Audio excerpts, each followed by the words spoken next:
여러분, 세상에는 왜 이렇게 고통이 많을까? 이런 생각 해보신 적 있으시죠? 아마 우리 모두가 한 번쯤은 던져봤을 질문일 텐데요. 오늘 이 시간에는 사도 바울의 글을 통해서 이 오래된 질문에 대한 아주 심오한 해답을 한번 탐구해 보려고 합니다. 이 질문의 무게가 느껴지시나요?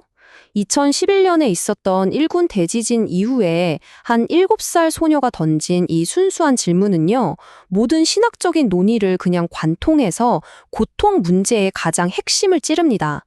사실 이건 우리 모두의 마음속에 있는 질문이기도 하죠. 네, 바로 이 보편적인 질문에 대한 답을 오늘 한번 찾아가 보려고 합니다. 2000년 전 정말 극심한 고난 속에서도 희망을 이야기했던 한 인물, 사도 바울이 로마서에서 제시한 놀라운 관점을 단계별로 따라가 보겠습니다. 자, 그런데 고통에 대해서 이야기하려면 먼저 그럴 자격이 있는 사람의 말을 들어야 하지 않겠어요? 과연 바울이라는 사람은 그냥 안전한 곳에 앉아서 이론만 떠든 사람이었을까요? 아니면 정말로 고통의 깊이를 아는 사람이었을까요?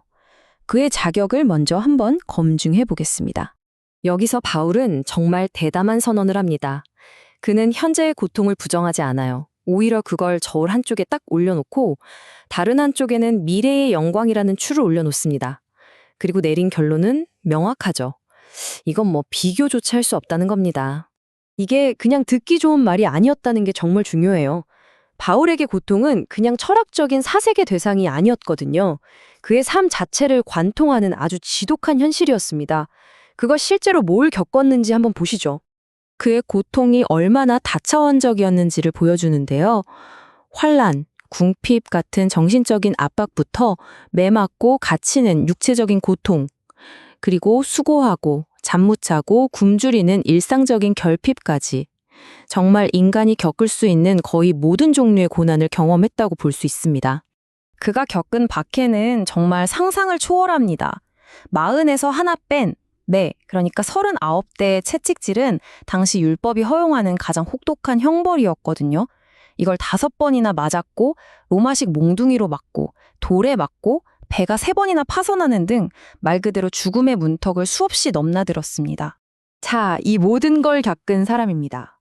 굶주리고 춥고 헐벗고 온갖 위험에 노출되었던 사람. 바로 이런 사람이 현재의 고난은 장차 나타날 영광과 비교할 수 없다고 말하는 거예요.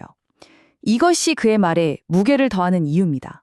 이건 그냥 희망사항이 아니라 혹독한 시련으로 검증된 쇳덩이 같은 확신이었던 거죠. 더 놀라운 건 바울이 비교할 수 없다고 말할 때 쓴 단어예요. 바로 로기조마이입니다. 이건 그냥 그런 느낌이 들어가 아니에요. 마치 회계사가 장부를 정리하듯이 자신의 모든 고통을 한쪽에 그리고 미래의 영광을 다른 쪽에 놓고 냉철하게 계산기까지 두드려 본 결과라는 뜻입니다. 자, 그럼 고통에 대해 말할 자격이 충분한 신뢰할 만한 증인을 확보했네요. 그렇다면 이 증인은 이 모든 신음의 근본 원인을 뭐라고 진단했을까요? 이제 우주적 탐정 이야기의 두 번째 단계로 넘어가 보겠습니다. 바울이 그리는 그림은 정말 놀랍습니다. 온 세상, 그러니까 나무와 강, 동물과 별들이 마치 인격이 있는 존재처럼 목을 빼고 무언가를 간절히 기다리고 있다는 거예요. 마치 연극의 막이 오르기를 기다리는 관객처럼 말이죠. 도대체 뭘 기다리는 걸까요? 본문은 고통의 책임을 명확하게 합니다. 자연계가 신음하고 망가진 게 자연의 잘못이 아니라는 겁니다. 오히려 인류의 선택, 즉 창세기에서 묘사된 그 타락의 여파로 원치 않는 허무함에 굴복하게 되었다는 거죠. 인간의 고통과 자연의 고통이 깊이 연결되어 있다는 우주적인 진단입니다. 자, 원인을 알았으니 이제 해결책으로 가봐야겠죠? 바울이 제시하는 해결책은 단순히 고통을 없애는 게 아니에요. 고통의 의미 자체를 완전히 뒤집어버리는 아주 강력한 관점의 전환을 우리에게 요구합니다. 바로 이겁니다. 이게 모든 걸 바꾸는 핵심 비유예요. 세상의 신음은 죽어가는 소리가 아니라 바로 해산의 고통이라는 거죠. 이건 무의미한 고통이 아닙니다.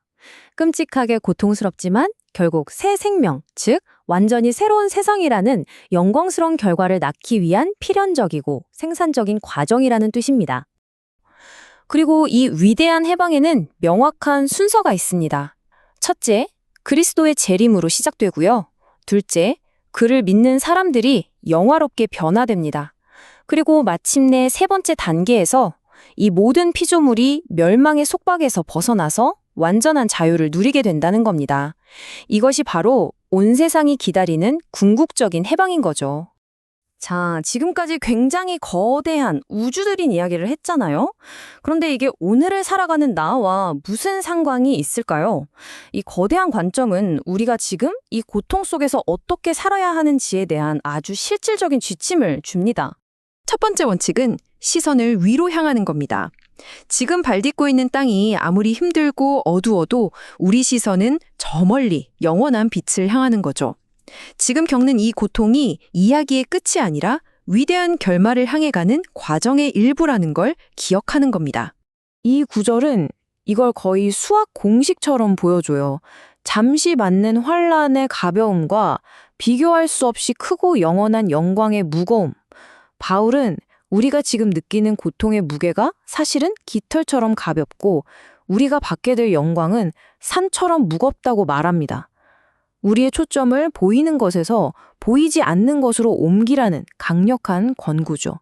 두 번째 원칙은 우리의 진짜 정체성, 진짜 집이 어디인지를 기억하는 겁니다. 지금 내 모습이 좀 초라하고 약해 보일지라도 우리의 최종 목적지는 영광스러운 하늘의 도시에 있다는 걸 잊지 않는 거죠. 이게 바로 거친 파도 같은 고난 속에서 우리를 붙잡아주는 닻이 되는 겁니다.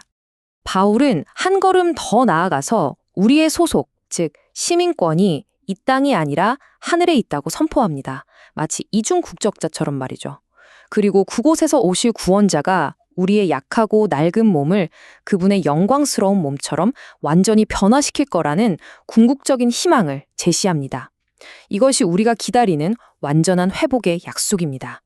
그래서 오늘 여러분께 마지막으로 던지고 싶은 질문은 바로 이겁니다.